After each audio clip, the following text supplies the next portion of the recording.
Hello, hello, my friends, and welcome back for another chapter of C.S. Lewis's novel, The Lion, the Witch, and the Wardrobe. Today, we are on chapter 4. Turkish Delight. "But what are you?" said the queen. "Are you a great overgrown dwarf that has cut off its beard?" "No, your majesty," said Edmund. "I never had a beard. I'm a boy." "A boy," said she. "Do you mean you are a son of Adam?" Edmund stood still, saying nothing. He was too confused by this time to understand what the question meant. "I see you are an idiot, whatever else you may be," said the queen. "Answer me once and for all, or I shall lose my patience. Are you human?" Yes, your majesty," said Edmund. "And how, pray, did you come to enter my dominions?" "Please, your majesty, I came in through a wardrobe." "A wardrobe? What do you mean?" I opened a door and just found myself here, your majesty," said Edmund. "Ha!" said the queen, speaking more to herself than to him. "A door.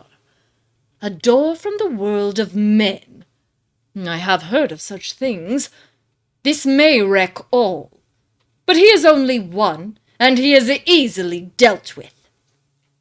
As she spoke these words, she rose from her seat and looked Edmund full in the face, her eyes flaming, and at the same moment she raised her wand. Edmund felt sure that she was going to do something dreadful, but he seemed unable to move. Then, just as he gave himself up for lost, she appeared to change her mind. "Oh, my poor child," she said in quite a different voice. "How cold you look! Come and sit with me here on the sledge, and I will put my mantle round you, and we will talk." Edmund did not like this arrangement at all, but he dared not disobey. He stepped onto the sledge and sat at her feet, and she put a fold of her fur mantle round him and tucked it well in. "Perhaps something hot to drink," said the queen. "Should you like that?"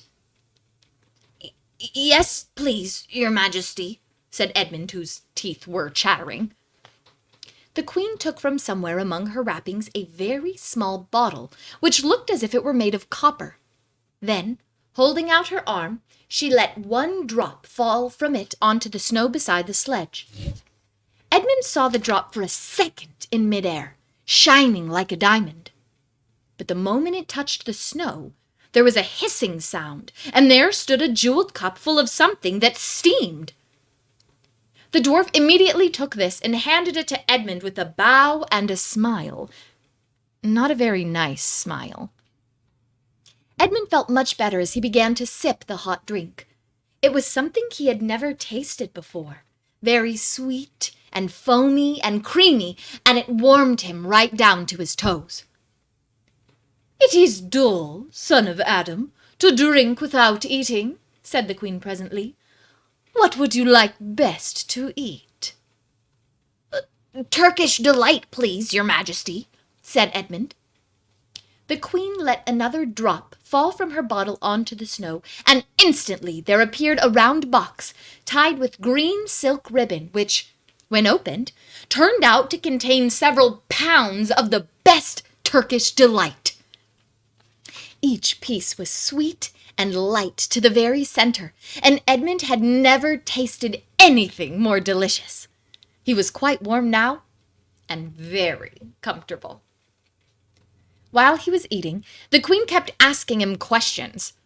At first, Edmund tried to remember that it is rude to speak with one's mouth full, but soon he forgot about this and thought only of trying to shovel down as much Turkish delight as he could. And the more he ate, the more he wanted to eat. And he never asked himself why the queen should be so inquisitive. She got him to tell her that he had one brother and two sisters, and that one of his sisters had already been in Narnia and had met a faun there, and that no one except himself and his brother and his sisters knew anything about Narnia. She seemed especially interested in the fact that there were 4 of them, and she kept on coming back to it. "You are sure there are just 4 of you?" she asked. "2 sons of Adam and 2 daughters of Eve, neither more nor less." And Edmund, with his mouth full of Turkish delight, kept on saying, "Yes, I told you that before," and forgetting to call her Your Majesty, but she didn't seem to mind now. At last, the Turkish delight was all finished, and Edmund was looking very hard at the empty box, and wishing that she would ask him whether he would like some more. Probably the Queen knew quite well what he was thinking, for she knew, though Edmund did not, that this was enchanted Turkish delight, and that anyone who had once tasted it would want more and more of it, and would even, if they were allowed, go on eating it till they killed themselves. But she did not offer him any more. Instead, she said to him, "Son of Adam, I should so much like to see your brother and your 2 sisters. Will you bring them to see me?" "I'll try," said Edmund, looking at the empty box. "Because if you did come again, bringing them with you, of course, I'd be able to give you some more Turkish delight. I can't do it now. The magic will only work once. In my own house, it would be another matter." "Why can't we go to your house now?" said Edmund. When he had first got onto the sledge, he had been afraid that she might drive away with him to some unknown place from which he would not be able to get back, but he had forgotten about that fear now. "It is a lovely place, my house," said the Queen. "I am sure you would like it. There are whole rooms full of Turkish delight, and, what's more, I have no children of my own. I want a nice little boy who I could bring up as a prince, and who would be king of Narnia when I am gone. While he was prince, he would wear a gold crown and eat Turkish delight all day long. And you are much the cleverest and handsomest young man I've ever met. I think I would like to make you the prince, some day, when you bring the others to meet me." "Why not now?" said Edmund. His face had become very red, and his mouth and fingers were sticky. He did not look either clever or handsome, whatever the Queen might say. "Oh, but if I took you there now," said she, "I shouldn't see your brother and your sisters. I very much want to know your charming relations. You are to be the prince, and later on the king. That is understood. But you must have courtiers and nobles. I will make your brother a duke, and your sister duchesses." "There's nothing special about them," said Edmund. "And anyway, I could always bring them another time."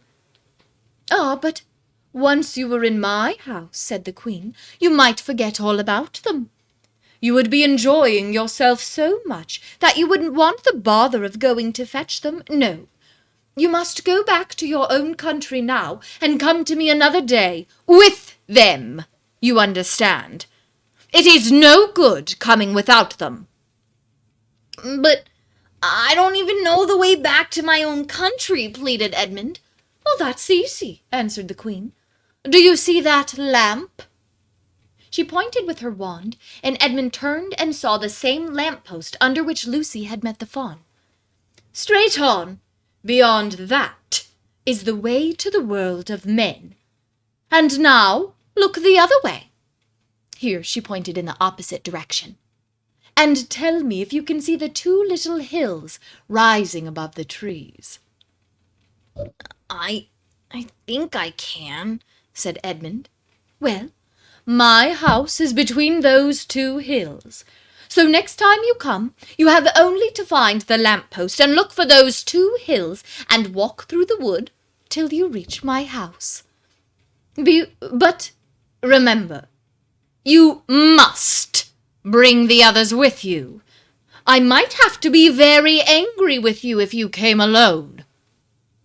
"I'll do my best," said Edmund. "And, by the way," said the Queen, "you needn't tell them about me. It would be fun to keep it a secret between us two, wouldn't it? Make it a surprise for them. Just bring them along to the 2 hills. A clever boy like you will easily think of some excuse for doing that. And when you come to my house, you could just say, 'Let's see who lives here,' or something like that. I am sure that would be best. If your sister has met one of the fawns, she may have heard strange stories about me. Nasty stories that might make her afraid to come to me. Fawns will say anything, you know. And now—" Please, said Edmund suddenly. "Please, couldn't I just have one piece of Turkish delight to eat on my way home?" No, said the Queen with a laugh. You must wait till next time.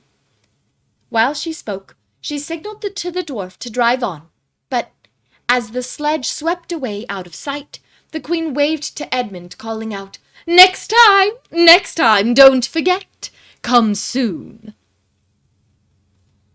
Edmund was still staring after the sledge when he heard someone calling his own name, and, looking round, he saw Lucy coming toward him from another part of the wood. "Oh, Edmund!" she cried. "So you've got in too! Isn't it wonderful? And now—" "All right," said Edmund. "I see you were right, and it is a magic wardrobe after all. I'll say I'm sorry if you like, but where on earth have you been all this time? I've been looking for you everywhere." "Well, if I'd known you had got in, I'd have waited for you," said Lucy, who was too happy and excited to notice how snappishly Edmund spoke, or how flushed and strange his face was. "I've been having lunch with dear Mr. Tumnus, the fawn, and he's very well, and the White Witch has done nothing to him for letting me go, so he thinks she can't have found out, and perhaps everything is going to be all right after all." "The White Witch," said Edmund. "Who's she?" "She is a perfectly terrible person," said Lucy. "She calls herself the Queen of Narnia, though she has no right to be queen at all, and all the fauns and dryads and naiads and the dwarfs and the animals, at least all the good ones, simply hate her. And she can turn people into stone and do all kinds of horrible things. And she has made a magic so that it is always winter in Narnia. Always winter, but it never gets to Christmas. And she drives about on a sledge drawn by reindeer with her wand in her hand and her crown on her head." Edmund was already feeling uncomfortable from having eaten too many sweets, and when he heard that the lady he had made friends with was a dangerous witch, he felt even more uncomfortable. But he still wanted to taste that Turkish delight again more than he wanted anything else. "Oh, who told you all that stuff about the White Witch?" he asked. "Mr. Tumnus, the fawn," said Lucy. "Well, you can't always believe what fawns say," said Edmund, trying to sound as if he knew far more about them than Lucy. "Well, who said so?" said Lucy. "Everyone knows it," said Edmund. "Ask anybody you like. But it's pretty poor sport standing here in the snow. Let's go home." "Yes, let's," said Lucy. "Oh, Edmund, I am glad you've got in too. The others will have to believe in Narnia now that both of us have been there. What fun it will be!" But Edmund secretly thought that it would not be as good fun for him as for her. He would have to admit that Lucy had been right, before all the others, and he felt sure that the others would all be on the side of the fawns and the animals, but he was already more than half on the side of the witch. He did not know what he would say or how he would keep his secret once they were all talking about Narnia. By this time, they had walked a good way. Then suddenly they felt coats around them instead of branches, and the next moment they were both standing outside the wardrobe in the empty room. "I say," said Lucy, "you do look awful, Edmund. Don't you feel well?" "I'm all right," said Edmund. But this was not true. He was feeling very sick. Come on, then, said Lucy. Let's find the others. What a lot we shall have to tell them, and what a wonderful adventures we shall have now that we're all in it together. And that ends Chapter 4. Catch us back next time for Chapter 5.